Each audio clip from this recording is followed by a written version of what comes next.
What's up, sports fans? What's up, world? You are now tuned into the world's greatest MC Ron and his co-host. Your guy, Zen on King. And we are keeping it 10 toes down. We are the sports podcast that always keeps it real about sports talk. And this is the NBA Offseason 2025 podcast because a whole lot of things happened in this NBA offseason. Really, before the finals even ended, we had a huge trade. We talked about, the Kevin Durant trade that happened. But a lot more things happened in this offseason. And really, we just kicked it off. It literally just a day in, and everything just started happening, especially after the draft. But we are recording this podcast on July 2nd. We are in a new month at 6:20 p.m. July 2nd, 2025. We are 2 days away from Independence Day. But anyway, My Independence Day already passed. Shout out to Juneteenth. Shout out to Juneteenth, baby. But my question is, KJ, of all of these moves that just happened, because there's a lot. So we're just gonna go kind of by team by team.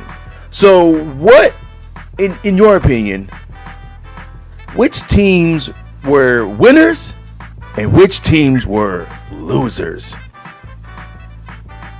Well, I'll start a little more broader than teams. I'm going to talk about a whole entire state. Let's first of all talk about the state of Texas and what they got down there. Because like we said, we just mentioned Houston picking up Kevin Durant. Now they have a starting lineup of Kevin Durant, Amen Thompson. Yep. Who else? They got Jabari Smith, Alperen Sengun, and Fred Vliet. Then you got defensive prowess. They brought up Clint Capella. They stole Dorian Finney-Smith from the Lakers. Op, the biggest op. It would have been cool if Kevin Durant was there, but now that Kevin Durant is there, he's automatically an op. Yeah, bro. Houston looks like I think they have the same odds to win as the Knicks do, if I'm not mistaken. Which is saying a lot because the East is completely in shambles right now. But we'll get to that. But yeah, Houston. It looks like they have liftoff. San Antonio still has Wemby. They still have De'Aaron Fox. They still have Castle. They just drafted another guard. You know what I'm saying? And they still have all their other picks with Sokan and all of them people down there. So they can still honestly. Y'all know me. I kind of want Giannis to go there. I think that would be cool. But they got the assets to do it, man. But the team that they have currently constructed is fire. And then you go you stay in Texas and then you go to Dallas. They just had the number 1 overall pick. But mind you, yes, they may have. They got it. They got a rigged. They have stole the number 1 overall pick. It was a rigged draft. All right, let's. But go ahead. Right. So you got Cooper Flag in Dallas, but mind you, you also in Dallas have an Anthony Davis. You have a Kyrie when he comes back healthy. You have a Klay Thompson. You got a PJ Washington. You got a who else do they have? Daniel Gafford. They got so many pieces out there. Oh, and they just picked up, like I said, Kyrie is hurt. They just picked up I know they D'Angelo Russell. Yep, and they re-signed Dante Exum too for their help to help their backup point guard. Yeah, so they have size, depth, youth, experience. Jason Kidd is a head coach still. Texas is going crazy. Honestly, we can start there. How do you feel about these teams in Texas? And then I'll go East and West and tell you how I feel about these other teams. We know we know the NBA did a wink wink nudge nudge deal with the Dallas Mavericks for them to give up Luka, and from them going to giving up Luka and everybody in Dallas saying, hey, we're about to burn down the whole franchise and all that, to now that you got the number 1 overall pick, and like you said, you mentioned all those pieces that they have, and they depending on how Cooper Flag plays, they are a legit contender right here, right now. Cooper Flag may have a Magic Johnson type rookie year. Remember when Magic Johnson came in as a rookie and he won the championship for the Lakers? Remember that. And so he don't got a Kareem, but that's what I'm saying. Like, because we're saying that because of all the depth they have, because of the players that they have, we're saying that they're legit contenders right now. We're legit contenders in the West right here, right now. Now, once again, Oklahoma City Thunder's got something to say about it because I believe they're returning everybody from their championship team. They did not really. Now they didn't add anybody either, though. Yes, but we have. But the thing is, hold on. Kind of last year, not to cut you off, it's kind of weird. Last year, they added only like from last year's team from this year's team. They only really added only like 2 pieces in Alex Caruso and Hartenstein. Yeah, because it's really kind of scary too. Because if you think about it, they don't really need to add anybody, and they still have like 13 picks in the next 8. Like, you know what I'm saying? Next couple years, like they're gonna be there. And so, like I said, Oklahoma City's gonna have something to say about it because, like, they'll have. Yes, they may have not added anything new in this free agency other than giving Shea a huge contract, but other than that, did you know Shea is making $71 million a year? Biggest contract in the NBA history. That man is making $1,000 a game. But what I would say though is this though. Even though the Oklahoma City Thunder did not add anything, they have that continuity. When we see what continuity does, how, like, for example, the Indiana Pacers. They didn't add anybody from the previous season, and they just kept their same continuity, and the team got even better.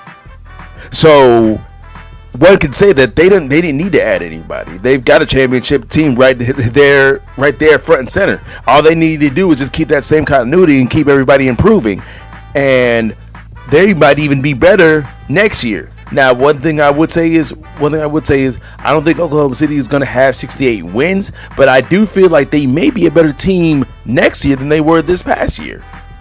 Because remember, especially if Shea, their two main guys, Shea and Jalen Williams, J Dub, he keeps on improving. So yes, but back onto the teams in Texas, right? So we have the Dallas Mavericks. They're definitely right here, right now. They're definitely a contender in the West, and who knows, maybe even more so, depending on the play of Cooper Flag, all right, their new franchise player. Then we talked about last podcast. We talked about the Rockets, and then they were able to add other moves onto that. Like you said, you mentioned them getting Clint Capella, them getting Dorian Finney-Smith, them being able to re-sign Fred Van Fleet. So. And keeping Eason and all of those players. Jayshawn Tate, I think, still play. Like, they have so much. It don't make no sense. And with Alfred Şengün and all. So this Rockets team, they're going to be tough. Definitely. I'm not one to be so quick, unless a team gets like LeBron, then they're like, oh my god, they could get a championship. I'm not one to like jump and be like, oh my god, they make great moves, they're going to be in the championship, because we gotta see how the moves play on court, right? But these moves that they are making, it's hard for me to be like they're not going to be in the finals. I don't care what Oklahoma City got to say. I don't care. At Houston, they have bigs They have scoring. They have youth. They have athleticism. They have depth. They have experience. Like, it don't make no sense. Like I said, they're going to have something a lot to say about it, as well as the Spurs.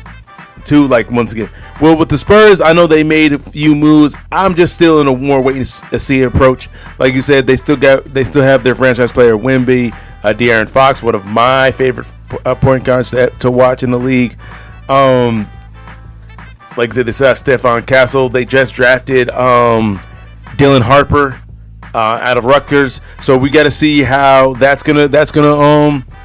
And my question is, what position is he going to play? But that's neither here. He's probably, honestly, I think they might just slide him at the 3. But that's neither here nor there. But so it's gonna be very interesting with these Texas teams, with all 3 of these Texas teams. But once again, just like I said, the class of the West is still the Oklahoma City Thunder. Once again, I mentioned I mentioned the team that they beat, the Indiana Pacers. All right, a team that nobody thought that was going to make the finals because they didn't add anybody significant in the offseason. They kept their same continuity, and the whole team just got better. So I would just say, just temper your expectations. All right, temper those expectations. Not saying that they're not going to be contenders in the West, because I believe that they are. All 3 of those Texas teams will, and honestly, I believe all of them are on my winner's side when it comes to teams winning in the offseason. But let's just wait and see. Let's all wait and see. What are some other winners, KJ? So other team. I would definitely say a couple of teams that just jumped off the board to me with what they were doing in the offseason is first of all, okay, so y'all know I'm gonna get Orlando out the way because y'all know how much I like that Desmond Bane trade for them, right? I think that solidifies almost everything for them. Denver did well, trading Michael Porter for Cam Johnson and getting Valanciunas as well as a backup center. So that's pretty good. But the Hawks, bro, y'all know me. I anytime I can say something negative about the Atlanta sports teams, never the city. Anytime I could talk trash about an Atlanta sports team, I will. But I can't say nothing about this. Like, they started off swinging for the fences by trading for Porzingis to go with Trae Young. I was like, okay, that's nice. They still gonna be buns, but they're gonna be watchable. They're gonna be interesting. But then they went out and got Nickeil Alexander-Walker too to go with them, and I'm sitting there like, okay, you have Trae Young. You have Jalen Johnson, who was almost an all-star last year. You got Dyson Daniels, who is already their almost. I think he's, if not one, he's their second leading player in franchise history in steals. He only been there 2 years. You know what I'm saying? That man was going crazy last year. Well, who else? Yeah, Dyson Daniels, Trey, all of that. They still got Ricochet, who's pretty solid. He's pretty cool. Big, tall 7-footer from France to go with the other tall 7-footer from wherever Porzingis is from. And then they drafted Derek Queen from I think he went to Maryland, the center out this year. So I think Atlanta, man, they to me, they look, we're tired of being in the play-in 4 years in a row, playing the Bulls again. We want to be in the playoffs. I definitely think they're gonna be a playoff team. And then to round it off, you got my Pistons, man. I was really afraid because Malik Beasley last year was a top 3-point shooter, if not leading the league in 3-point shots. Right, he definitely broke the franchise record in Detroit for gambling 3 points made in the season. But then, now it's alleged that he was gambling the year before last, and I'm just like, okay, bro, here we go. So everybody knows that Detroit is a solid team, young team, scrappy team. We just need shooting. Malik, that's the main reason why we brought in Malik Beasley and Tim Hardaway Jr. Now Tim Hardaway Jr. is gone, but So to start off our free agency, we picked up Karis LeVert. I said, okay, I like that. That's cool. I love it because Detroit. He went to Michigan. Okay, I like it. This is a fan favorite. Then y'all go double back and get Duncan Robinson, another Michigan man who also shoots threes. I'm like, okay. I see what y'all are doing. So yes, we missed out. We might be missing out on Malik Beasley. We missed out on Malik Monk because we traded. We let what's it called go to. We let Dennis Schroeder go to the Kings. But you giving me these two players back, okay, I like that because we have veterans, we have shooting, we have playmaking with Karis LeVert. You know what I'm saying? Even though he's kind of injured, but we don't need him to start. Both of these players are going to come off the bench. I don't think Duncan Robinson needs to be a starter on most people's teams, you dig? But the goal this offseason I'm seeing is to keep what we had last year, and that is to continue to bring shooting around Cade Cunningham. Once you have shooting around Cade Cunningham, bro, we are a scary, scary team. Definitely. And I want to say, because I had the Hawks and the Pistons and the Nuggets all in my winners bracket. They were all in my winners when it comes to the when it comes to winners in the offseason. Now, you mentioned your Pistons, all the moves that they made. I'm not going to reiterate them. The only thing I want to see now is, like I said, the one thing that y'all needed was shooting. Now that y'all have it, I think now is also the time where, hey, Cade Cunningham, you need to take your game up to that next level as well. All right, and I believe he will. All right, I believe as long as he stays healthy, knock on wood, that he will take his game to the next level next season. All right. Now, I'm not saying he needs to win MVP, but I think he needs to start getting into that MVP candidate type conversation. All right. If Detroit wants to be a championship team under Cade Cunningham, who is their franchise player, Cade Cunningham needs to take that next step to where now he's in those MVP type conversations, where he's now in that top 10 player in the league conversations. All right, because he's not in those conversations yet, but I do believe he can get there. So, and once again, I do like all the moves that that your team made. The Hawks as well, And we got Jaden Ivey coming back. And Jaden Ivey coming back. back. My God, Jaden,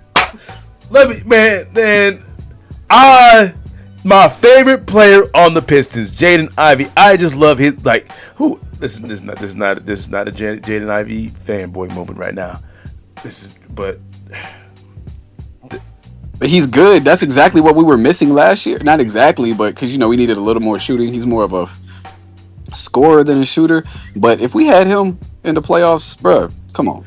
But yeah, also with the Hawks, I really feel like now because once again the East is wide open, especially with the injury to Jason Tatum, the way the Celtics basically unloaded their whole entire team so that they can get under that second apron. But that's what's going to happen when you pretty much go all in for a championship, and so eventually you're going to have to unload all those contracts.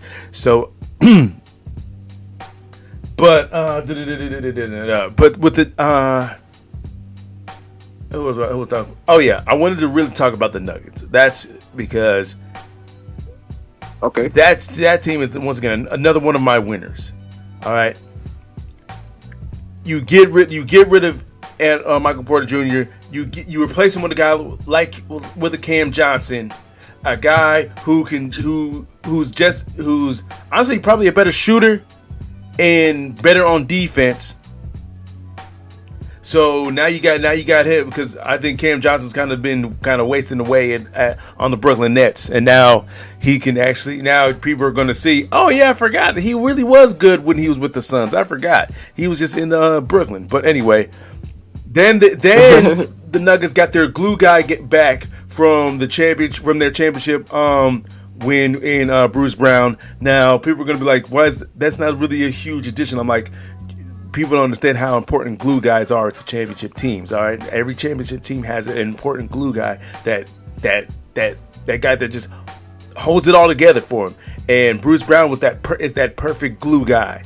That so now they got him back, and honestly, because they lost him, remember they lost him the 2024 offseason. They didn't repeat this championship. I mean, that was probably one of the reasons. But like you said, then they got Jonas Valanciunas, backup center, and then they got some more shooting with Tim Hardaway Jr. I believe he might be coming off the bench. So now you've basically kind of retooled your roster under Jokic. And I believe their general manager, he was talking about how in that press conference, how basically he was trying to retool the whole roster because he realized, this team as currently constructed is not good enough to beat the Oklahoma City Thunder because honestly, that is their class of the conference. They've been in the regular season the past 2 years they've been the best team, and now this year they have in the conference, and now this year they've been the best team in the league. So now, and proved it by winning the championship. So now everything you've got to do is, hey, you're like I said, you're the general manager for the Nuggets. You're like, hey, we took the champs to 7 games. We needed a little bit more shooting, maybe a glue guy. Maybe a tiny bit more playmaking, and maybe, like I said, maybe a backup center too, so then Jokic doesn't get as tired anymore.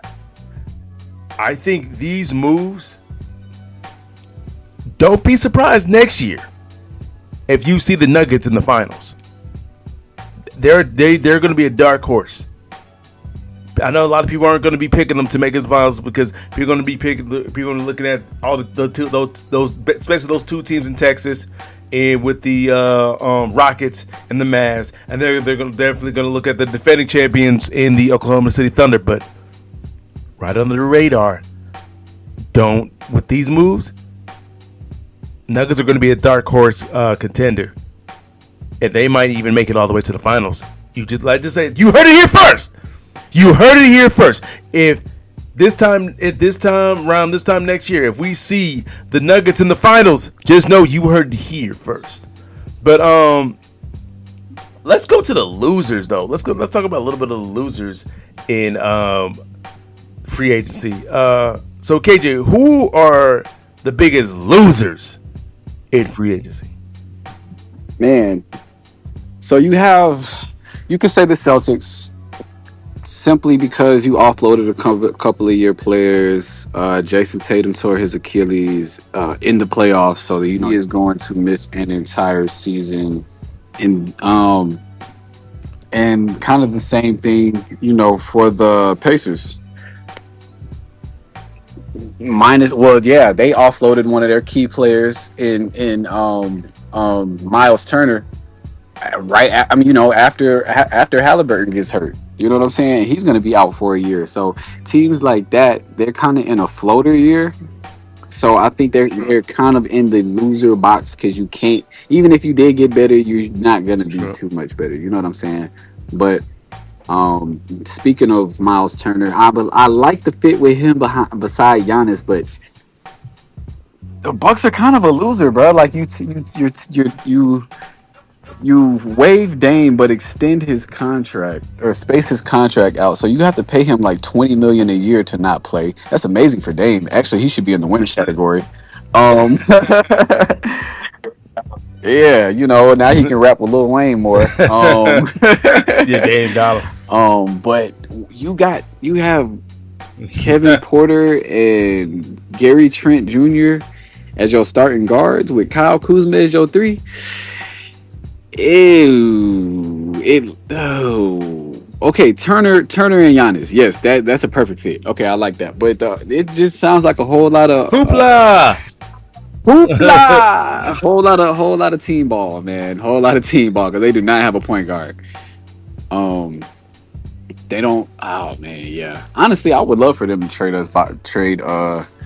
trade Detroit, Bobby Portis to Detroit, and then we'll give them like a guard or something like that they need. But the main team that I have for my losers that kind of just in the last 30 minutes got elevated to neutral is the Los Angeles Lakers, because you did lose out on. You were trying to get players like Clint Capella and other bigs. whom you lost to the Rockets. You tried to get Mark Williams, who you lost to the Suns. Dorian Finney-Smith did not stay, even, and he went to the Rockets as well. The Fighting Kevin Durant, that's what I'm gonna call him. And you still need like more perimeter defense. Like now, the reason why they are elevated to neutral is because they just got DeAndre Ayton. Okay, they needed a center, they got one.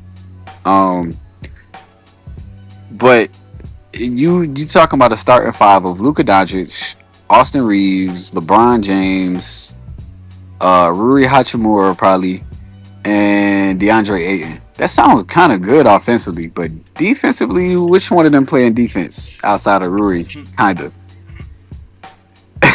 So we gonna see about the Lakers. But what you feel about? Definitely. When it comes to the biggest losers of the offseason, it is smack dab in the middle of Los Angeles Lakers, for many of reasons. And you also forgot to add, I believe they're still in contract disputes with Austin Reeves as well. So they haven't actually re-signed him yet because I believe he may walk. I'm not too sure 100%. You had to fact check me on that one, on that situation. Trade Austin Reeves for a big man. But yeah, they haven't. I believe they haven't re-signed him yet completely 100%. So legitimately he can walk too. So, you get DeAndre. Yes, in these last 45 minutes, they got DeAndre Ayton. Well, congratulations, big whoop. All right, congratulations. You got a bust of a number 1 overall pick. If you can hear the sarcasm in my voice, does that really move the needle? No, it does not. Honestly, I feel like a Miles Turner would have actually been a better center for you all than a DeAndre Ayton, because for a myriad of reasons. One, you're dealing with LeBron and Luka. You need LeBron and Luka always want guys who can, once again, pick, roll to the rim, and guys that can also shoot the three. All right. Miles Turner would have filled 2 roles in one. You got a guy that can, hold down the paint defensively. A guy, as we saw with the Indiana Pacers, a guy that can pick and roll to the basketball, and also a guy that can shoot, an occasional 1 or 2 threes. A guy who can shoot the 3 ball. So, but now you got a guy in DeAndre Ayton that, he's a presence in there, but is he really good?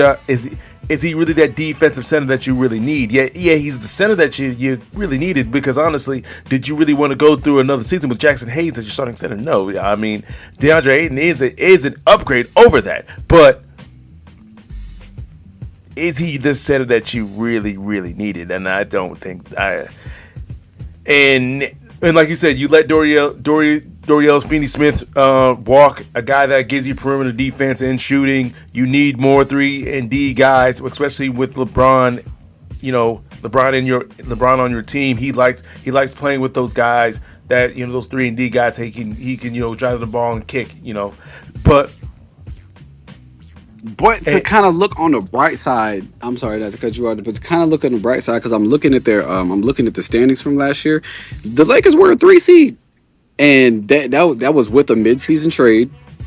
LeBron kind of I think LeBron might have got hurt last year too. He didn't play every game. Some other players injured here and there. So a whole offseason and Luka was fat.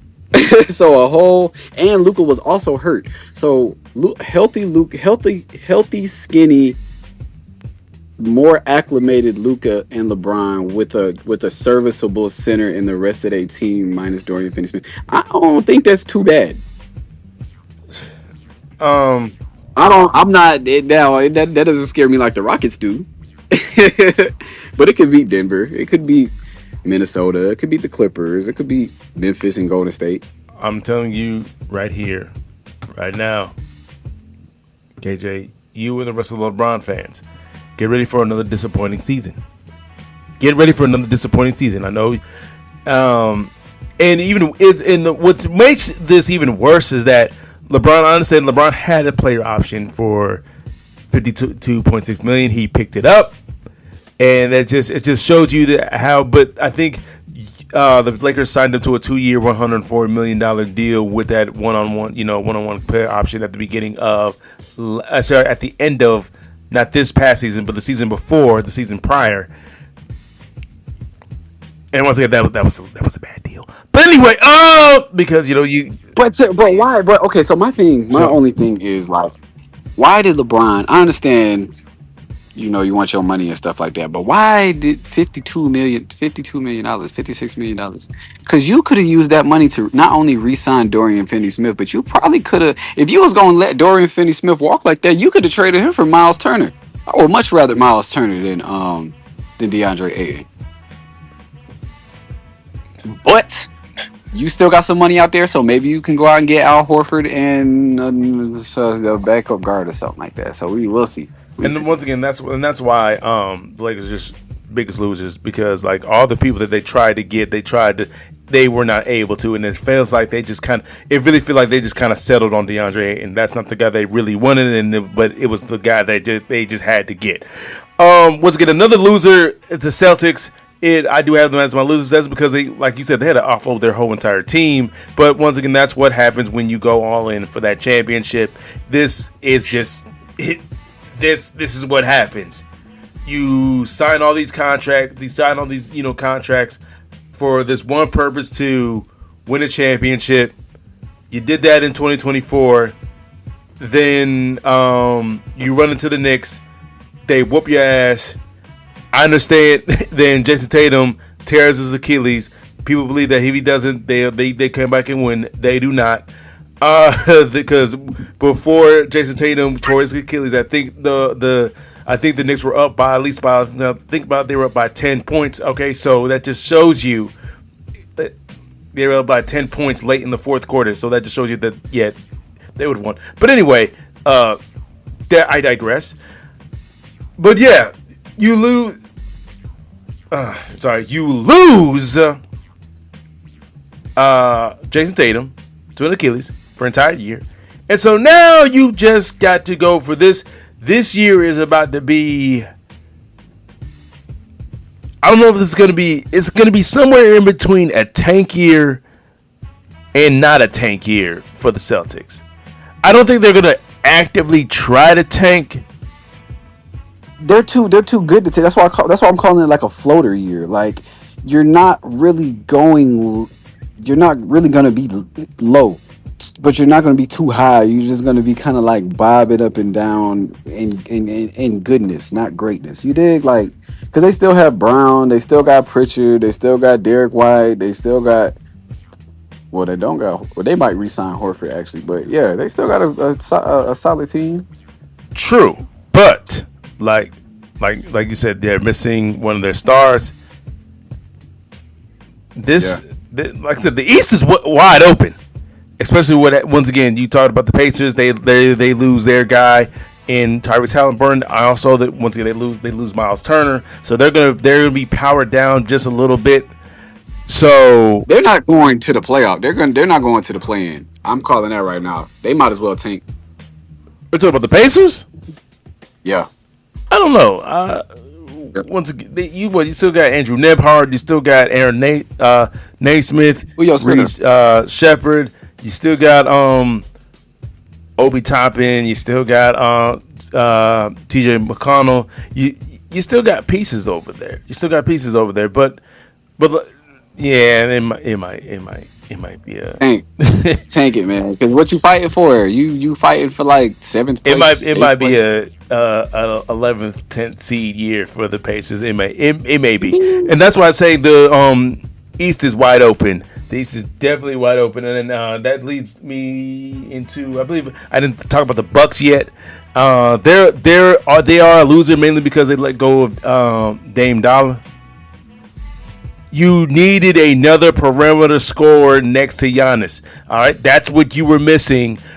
That's why you weren't able to go back to the finals in 2022 and 2023. Remember when they won in 2021? Their perimeter guy was Chris Middleton. That was the guy that was able to score for them on the perimeter. And then in 2022 he got hurt. and y'all made it to the second round but lost because y'all didn't have that perimeter guy that y'all can dump the ball to. And so you get you and it also it makes that Damian Lillard trade horrible. I'm talking about horrible, maybe for all parties involved. But though in a weird twist of fate, the Blazers got back Drew Holiday, so maybe not too much on the Blazers, but definitely on the Bucks point of view, from the Bucks perspective, it makes that whole trade horrible. That whole trade for Lillard horrible. The fact that now you are cutting him after what? This is like after what, year 2 with him? Yeah, really like year 1.5. They really only had. I was gonna say less than that because Dame was hurt a lot of that time. That's true. So About half that time. it just makes that, yeah. So definitely, the Bucks got Miles Turner, but what else? Like you're like you said, you don't have a point guard. You don't really have a playmaking point guard. You do have some solid players here or there, but it's like, is this, even though the East is wide open right now, it still doesn't look like this Bucks team is going to be one to make it to the finals. But you know, a team that I believe will make it to the finals outside of the East, really because it really is probably because they kind of fell backwards into it. But guess who's going to be the favorite to come out the East, though? And I believe most likely will. Guess who? Philly? No! The team that was the number one seed in the East this year, the Cavs. Oh yeah. And they made it. I put them in the neutral because I just don't know how I was gonna. Well, they lost Karis LeVert and Ty Jerome. They lost Karis LeVert because of that DeAndre Hunter trade they made in the season. They've been lost him. I think they also lost Ty Jerome. They lost Ty Jerome. But they got Lonzo, and if Lonzo can be healthy, they traded for Lonzo, and if he can be healthy, he's the perfect playmaker, honestly. And this is a future sight. I think if Lonzo was healthy and he's 100% throughout this whole season coming up, I think they might trade Darius Garland. Ooh. They might trade Darius Garland, but look at this starting five that you would have. You would have, like, say Lonzo, healthy, right? You would have Lonzo, Darius Garland, Donovan Mitchell, Evan Mobley, and Jared Allen. You don't need Lonzo to even score. All you need him to do is pass nice. Make it flashy if you want to. You know what I'm saying? I just don't like because really, I think no, I don't. But offensively, I think it evens out Garland and Mitchell because they kind of do the same thing. You know what I mean? Gotcha. And Mitchell really should be the point guard, but Darius Garland is a point guard. So you just bring a better point guard in, just to, like a Rajon Rondo. That's all he need to do. Is Rajon Rondo that thing, and you're gonna be good. He don't even need to play. I think even if he did start, the amount of guards that they have, well, not the amount of guards that they have, but their rotation of guards will help keep him healthy as well. But like I said, I think they traded for Lonzo Ball. They first got to see if he's going to remain healthy, because they're not going to trade. They're not going to trade on Darius Garland if they know that, especially with Lonzo Ball's injury history, he's been injury prone his whole entire career. So, but if he's able to remain healthy, I would not be surprised if Darius Garland is on his way out. Because, like you said, you've got three guards there. Either one of them has to go to the bench Either one of them has to go to the bench, or one of them has to go on to another team. But there's been talk. Like, I believe throughout this whole season about the fit between Darius Garland and Donovan Mitchell. And a lot of people saying that these guys can't coexist on the same court together. They cannot.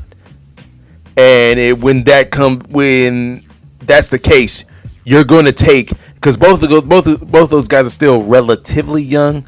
I think Garland is the younger of the two, if I'm correct. Y'all gonna have to fact check me on that. But definitely. But you're gonna take the better player in this case, and the better player is Donovan Mitchell. So, which means the odd man out is Darius Garland. So, like I said, don't be surprised if, like, around trade deadline time this next coming basketball season, and Lonzo Ball is healthy 100%, and he's helping the Cavs really win games, still maintain their dominance in the Eastern Conference in the regular season. Then they're like, okay, yeah, we can go ahead and get rid of Darius Garland. See you later, sir.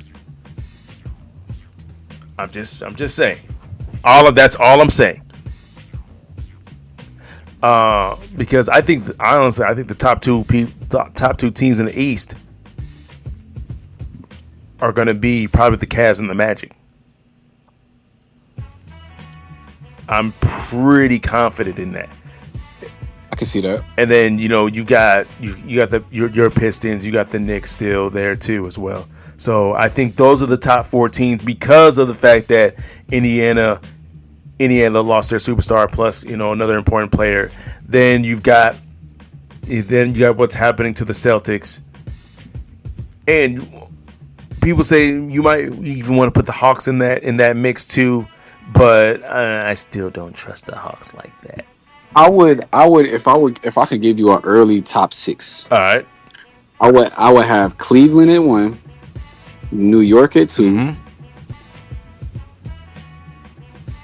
I had to think about that because I'm like, dang, could I put New York? You could put New York at 1, but yeah, Cleveland at 1, New York at 2. Magic at 3. I would say Magic at 3, Detroit at 4.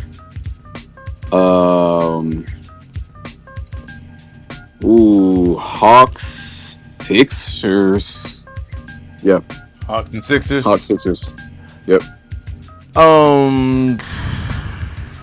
It depends on the health of Embiid as well, because I think that's another dark horse team that can take over and be a top 3 seed in the East. And I would say this though also, and for the Philadelphia 76ers, if Embiid is healthy, running alongside with Tyrese Maxey, and we see an improved 76ers team, because I think some of their guys, healthy Paul George. Yeah, healthy Paul George. This is why next year. I was like, if all of this happened, because honestly, next year, this is the perfect storm of events. If I'm a 76ers fan, for y'all 76ers, this is the perfect storm of events that happens. That has happened for the 76ers, for them to now actually make it past the second round and to an NBA Finals. Yeah, the perfect storm has happened. The Celtics, a team that has constantly whooped your ass, has now powered down. Lost their players. The team that just made the finals lost their best player for the whole year and lost another key piece. You've also got other teams that are like losing, like just kind of in a jumbled mess. We don't know to make heads or tails out of them. Even though we know the Magic improved with that Desmond Bane trade, we still don't know how they're going to look. We know the Hawks improved with their moves they made, but we don't know how they're going to look. We don't know how we know the Cavs made a move or two, but we still don't know how they're going to look. So everybody's now a wild card. The team that really didn't make that made these huge moves that really kept their kind of continuity, and a team that still is relatively a contender in the East is the 76ers. And we saw once again with the Indiana Pacers what continuity does for a team. So this next year, I'm going to say this. 76ers fans, I'm sorry to say this.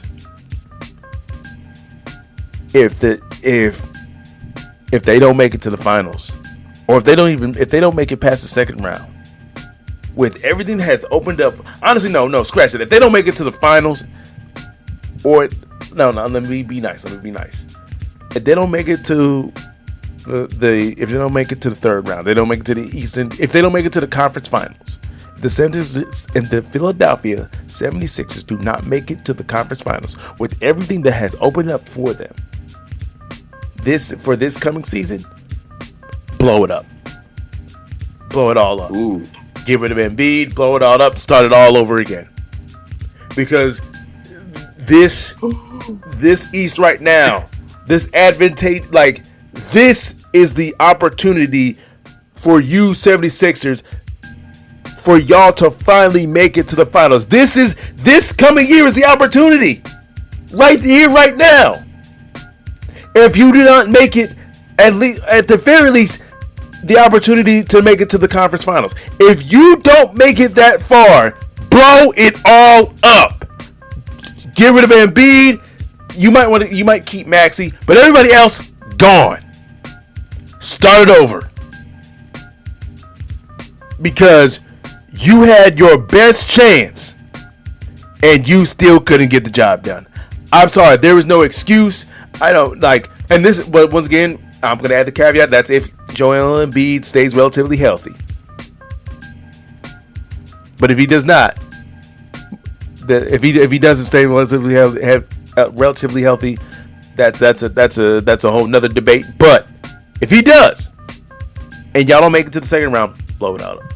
It's over. It's game. But yeah, that's. I really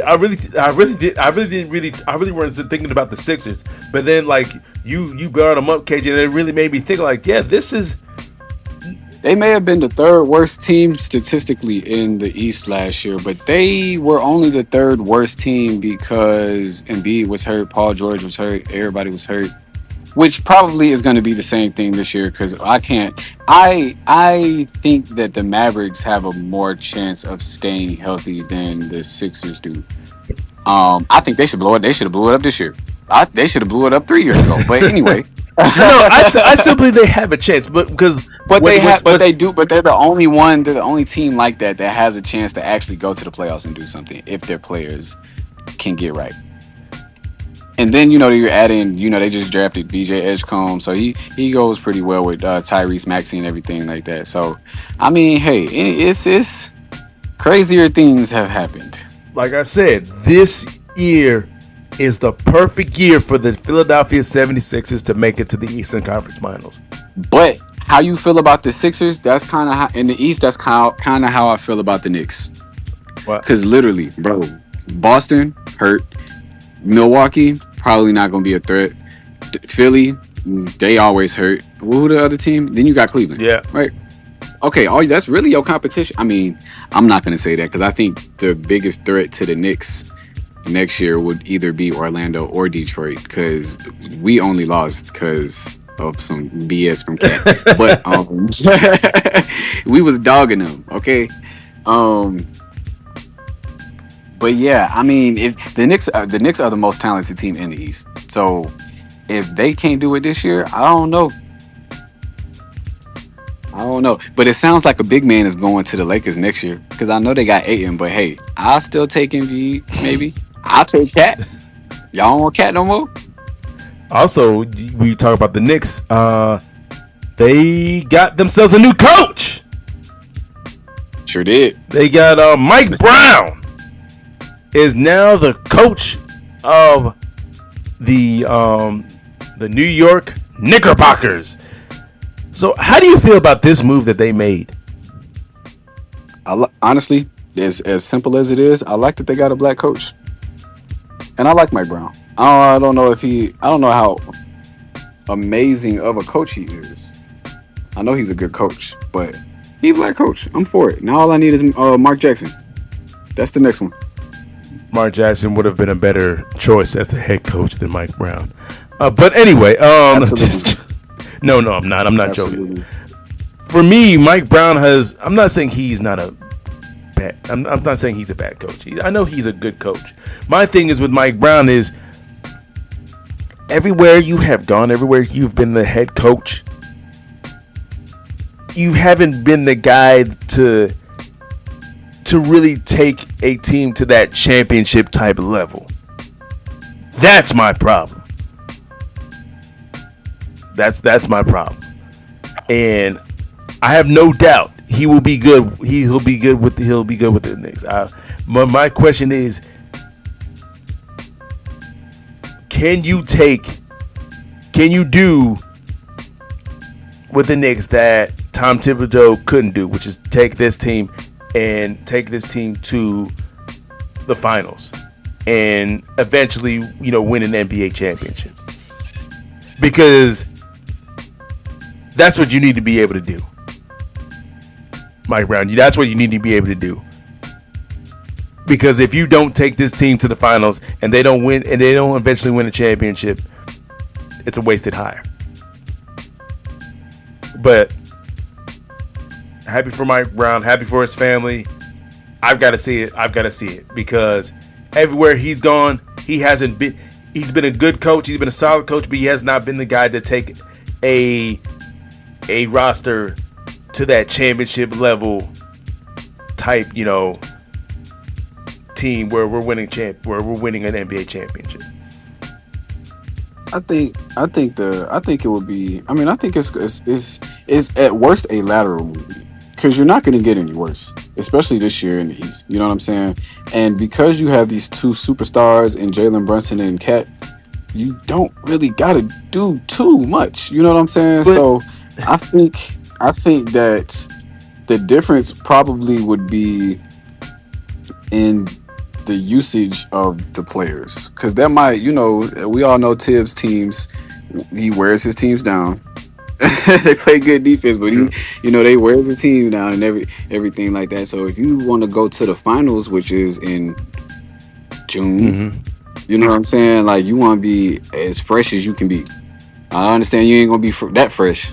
You might be a little musty, but you know what I mean. And I see that point. I think that might be a difference. If anything, I feel like that would be a difference right there. And I do see that difference. I really do see that difference. I do think that with Mike Brown as their head coach, that they'll probably be a lot more fresher when it comes to the second, the third round. So you're having less guys being injured or less guys being gassed and all that stuff. I understand that 100%. It's just that every team Mike Brown's been on, and he hasn't won them a championship. It's just, but like I said, only time will tell. Only time will tell.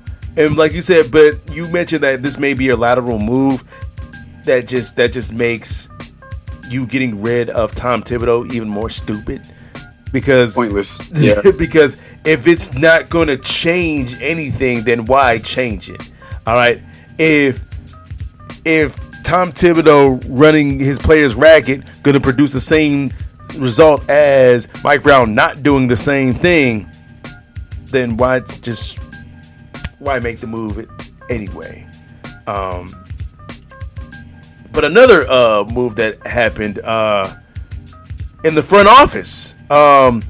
Masai Ujiri is no longer I believe the team president of the Toronto Raptors. The guy who brought Kawhi Leonard to Toronto to help them win that one championship in 2019 is now gone for the Toronto Raptors. Real quick, KJ, what are your quick thoughts about this? Masai Ujiri is a good executive. Probably definitely their best in their franchise history. But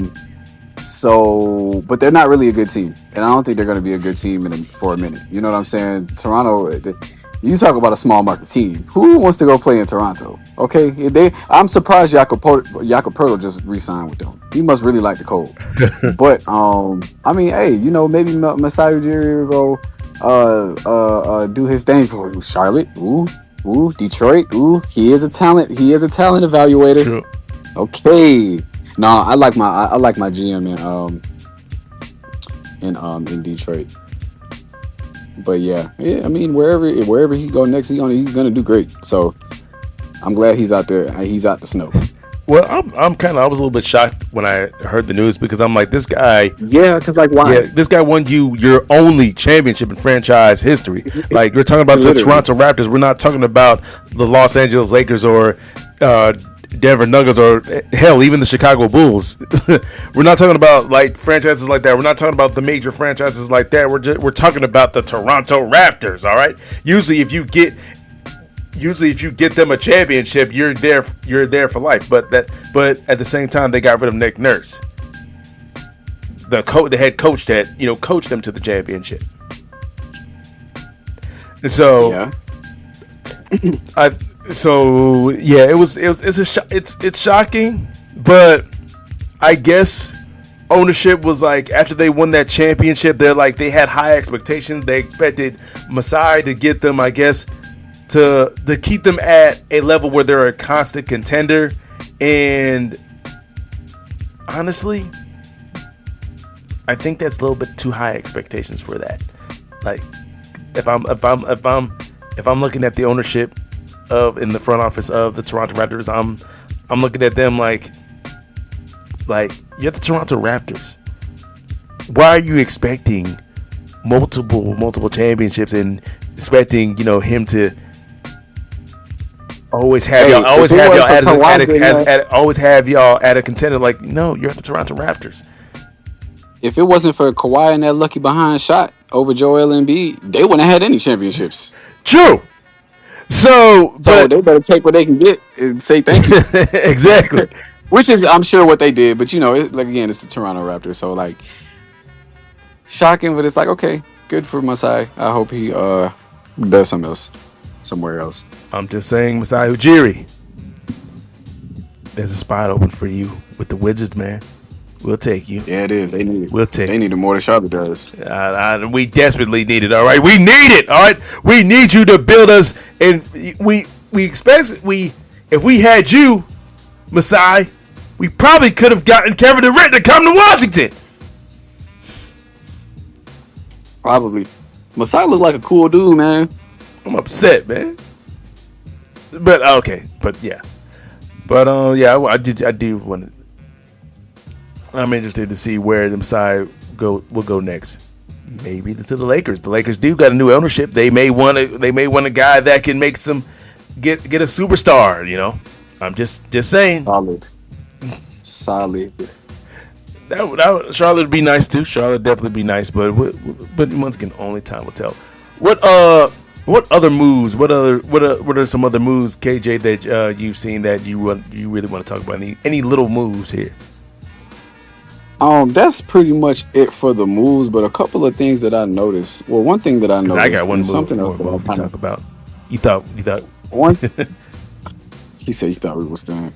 Nah, that's pretty much it for the moves for me. But one thing that I noticed and something that I kind of just I have to say is okay, so Ayton just went to the Lakers on a 2-year deal. That's good.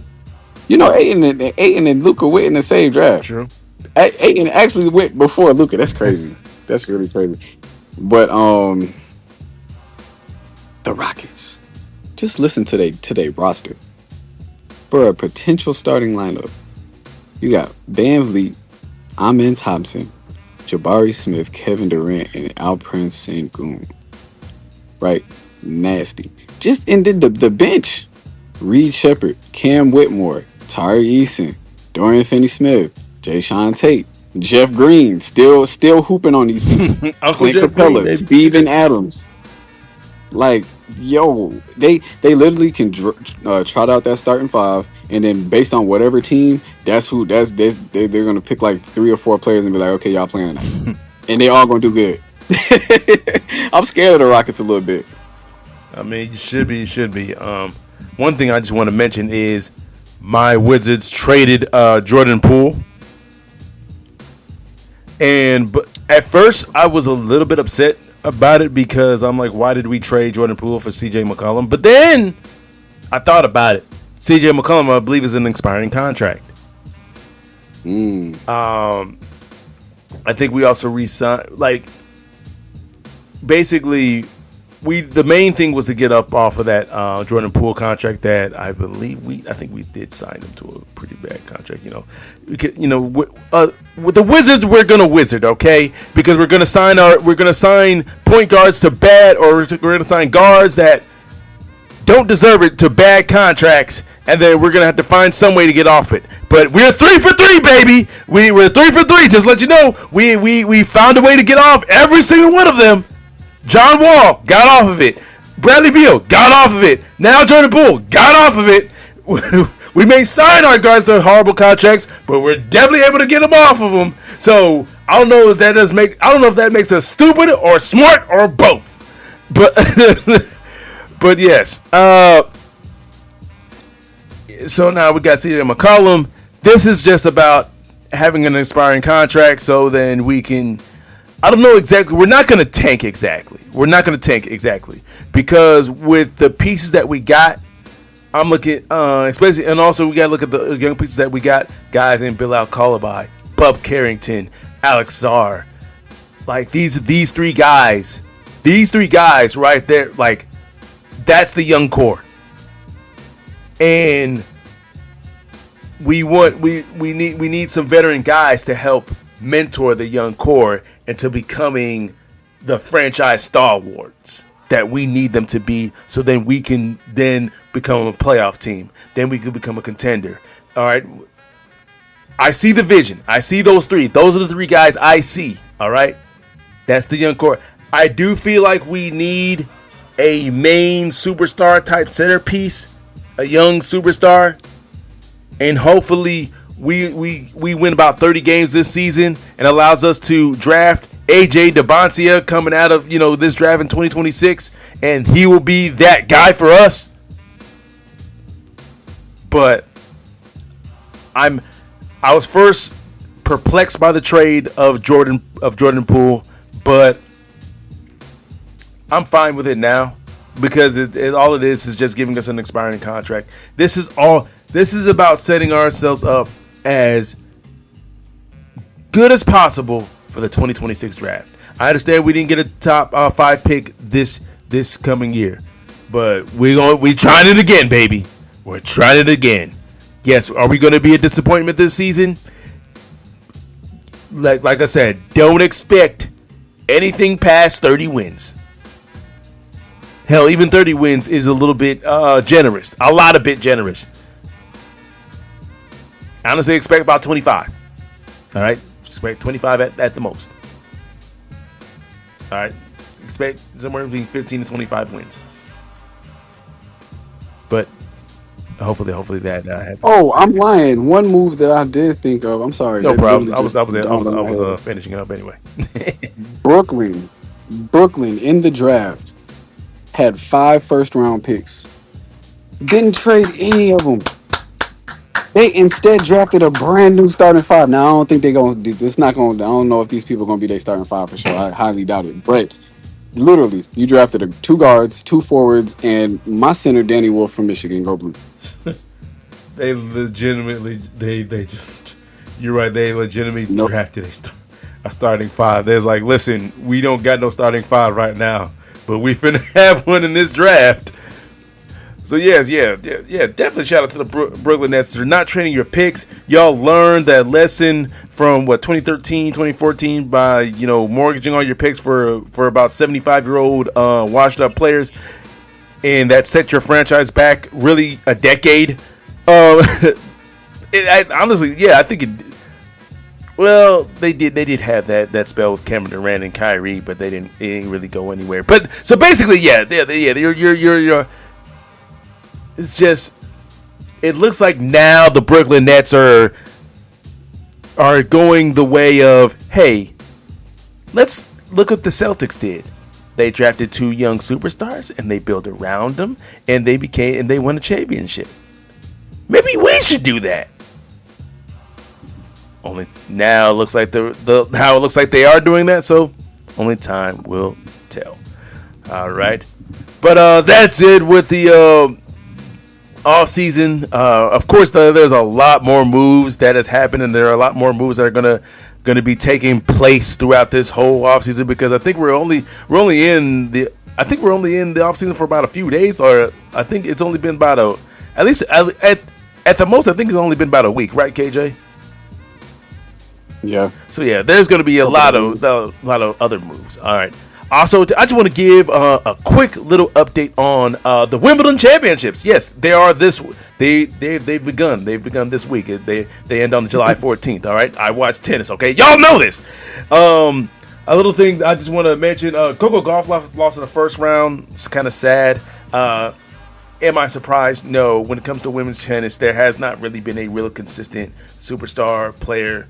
Well, Ego was a couple years ago, but it's like it's kind of been a revolving door ever since Serena's really been retiring. But anyway, Carlos Alcaraz had a great 5-set match against Fabio Fognini. A lot of people were like, "Who in the world is Fabio Fognini?" He's a 38-year-old guy, but people were gonna. I can't believe he took the young goat to such lengths. I'm like, listen, this is the same guy, Fabio Fognini, at this same championship in Wimbledon took out Rafa Nadal. All right, just let y'all know that. I think that was like in 2013, if I remember correctly. I'm trying to remember that year. But also Francis Tifo, one of my favorite American players, got beat by Cam Norrie in the second round. Kind of sad. Another upset in the first round. Alexander Zverev, the third seed. I don't know what's going on with Alexander Zverev. He had he has a lot of talent, a lot of potential. I really thought he would have won a Grand Slam, honestly, by now. But once again, time will tell. Another American woman, third seed, Jessica Pegula, was upset in the first round. And but my guy Blake Shelton is still in there. Another one of my favorite American players. All right, Francis Tiafoe may have been out, but keep on going, Blake Shelton. But and also, my final thing to mention at Wimbledon, Naomi Osaka, the former world number one, is into the third round. All I'm just saying, people. I'm not saying she's gonna win Wimbledon. I'm not even saying that. But the longer she stays in this tournament, I ain't hear nobody really talk about her winning this tournament at all. I really haven't. All I'm just saying is that the longer she stays, I'm just saying, I'm pulling for her. Let's go with Naomi. Let's go. But let's go ahead and wrap this podcast up, KJ, like we always do with our last second shout outs. So, KJ, who in the sports world do you have to shout out? I want to go ahead and shout out the names in the NBA draft. Yep. The 2025 NBA draft. Now, Charlotte may have taken not one but 2 Duke players with their only 2 picks in the draft. I guess the Duke fans are happy, like I'm happy that, Karras and Duncan is in Detroit. Whatever. I'll let that slide. But why does one of them have to be named Knipple? That's just a weird name. I like the alliteration Knipple, but okay. Anyways, I hope you do well, please. But I'll tell you what's not, maybe that's a little childish of me too. But I'll tell you what's not childish. What? Jeremiah Fears. First of all, that's a fire name, and then your number is 0. 0 Fears. Oh, okay. I see you, young man. Ball out. He honestly, he might have the best jersey in the NBA. Yeah, I think so. Well, sticking to the draft, my shout out goes out to Trey Johnson, the 6th overall pick that we drafted. He was I had a lot of people saying he's the best shooter in this draft, so I like that. I like that a lot. All right. Welcome to the Wizards. We're going to suck.